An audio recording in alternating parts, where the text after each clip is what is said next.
Hi hello friends, welcome back to my YouTube channel.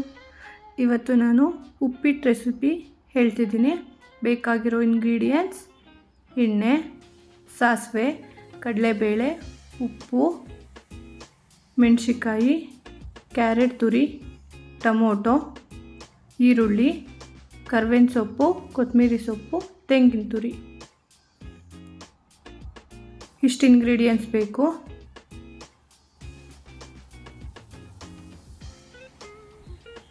ಇವಾಗ ತೋರಿಸ್ತಿದ್ದೀನಲ್ಲ, ಆ ಲೋಟದಲ್ಲಿ 1.5 ಲೋಟದಷ್ಟು ರವೆ ತಗೊಂಡಿದ್ದೀನಿ. ರವೆನ ಚೆನ್ನಾಗಿ ಹುರ್ಕೋಬೇಕು. ರವೆಗೆ 2 ಸ್ಪೂನ್ ಎಣ್ಣೆ ಹಾಕ್ಕೊಳ್ತಿದ್ದೀನಿ ಹುರಿಯೋಕ್ಕೆ. ರವೆ ಚೆನ್ನಾಗಿ ಕೆಂಪುಗಾಗೋವರೆಗೂ ಒಂದು 10 ಮಿನಿಟ್ಸ್ ಹುರ್ಕೋಬೇಕು. ರವೆ ಹುರಿದು ಪಕ್ಕಕ್ಕೆ ಎತ್ತಿಟ್ಕೊಳ್ಳಿ. ಇವಾಗ ಅದೇ ಬಾಣಲೆ ತೊಗೊಂಡಿದ್ದೀನಿ ಒಗ್ಗರಣೆ ಮಾಡೋಕ್ಕೆ. 2 ಸ್ಪೂನ್ ಎಣ್ಣೆ ಹಾಕ್ಕೊಳ್ತಿದ್ದೀನಿ.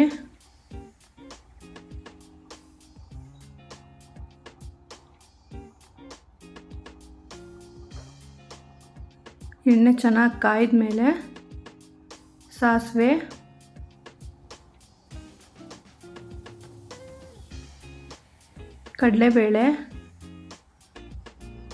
ಕಡಲೆಬೇಳೆ ಮೀಡಿಯಮ್ ಉರಿ ಇಟ್ಕೊಂಡು ಒಂದು 5 ಮಿನಿಟ್ಸ್ ಫ್ರೈ ಮಾಡ್ಕೋಬೇಕು. ತುಂಬ ಜಾಸ್ತಿ ಉರಿ ಇಟ್ಟರೆ ಅದು ಸೀದೋಗ್ಬಿಡುತ್ತೆ. ಒಂದು 5 ಮಿನಿಟ್ಸ್ ಅದು ಹುರಿದಾದ್ಮೇಲೆ ಕರ್ಬೇವಿನ ಸೊಪ್ಪು ಹಾಕೊಳ್ತಿದ್ದೀನಿ, ಮೆಣಸಿಕಾಯಿ ಹಾಕ್ಕೊಳ್ತಿದ್ದೀನಿ,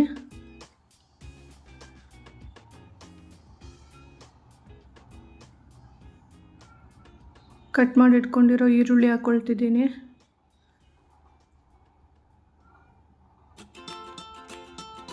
ಈರುಳ್ಳಿ ಕೂಡ ಚೆನ್ನಾಗಿ ಒಂದು 5 ನಿಮಿಷ ಚೆನ್ನಾಗಿ ಫ್ರೈ ಆಗಬೇಕು.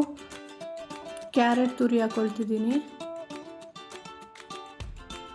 ಅದನ್ನು ಕೂಡ ಚೆನ್ನಾಗಿ ಒಂದು 5 ನಿಮಿಷ ಫ್ರೈ ಮಾಡ್ಕೋಬೇಕು.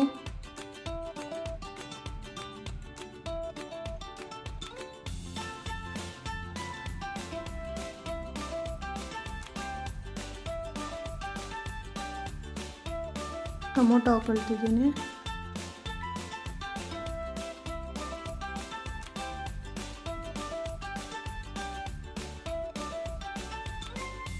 ರುಚಿಗೆ ತಕ್ಕಷ್ಟು ಉಪ್ಪು ಹಾಕೋಬೇಕು.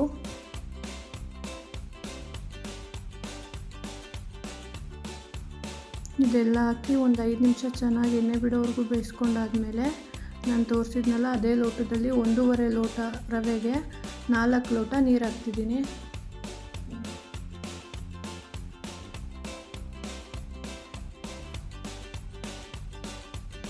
ಕೊತ್ತಂಬರಿ ಸೊಪ್ಪು, ಕಾಯಿ ತುರಿ ಕೂಡ ಹಾಕ್ಕೊಳ್ತಿದ್ದೀನಿ ಅದಕ್ಕೆ.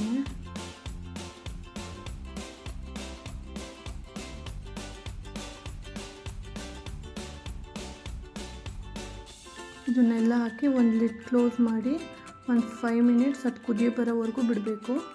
ಈಗ ಚೆನ್ನಾಗಿ ಕುದಿ ಬಂದಿದೆ. ಈಗ ಸ್ವಲ್ಪ ರವೆನ ಮಿಕ್ಸ್ ಮಾಡ್ತಾಯಿದ್ದೀನಿ.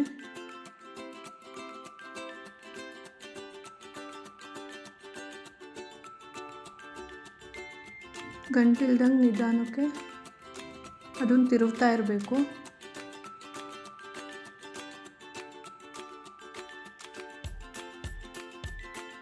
ಮತ್ತೆ ಲಿಡ್ ಕ್ಲೋಸ್ ಮಾಡಿ ಒಂದು 5 ನಿಮಿಷ ಬಿಡಬೇಕು.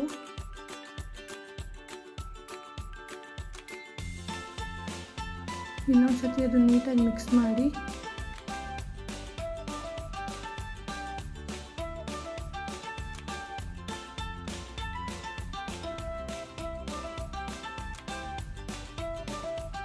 ರುಚಿಯಾದ ಉಪ್ಪಿಟ್ಟು ಸವಿಯಲು ಸಿದ್ಧ.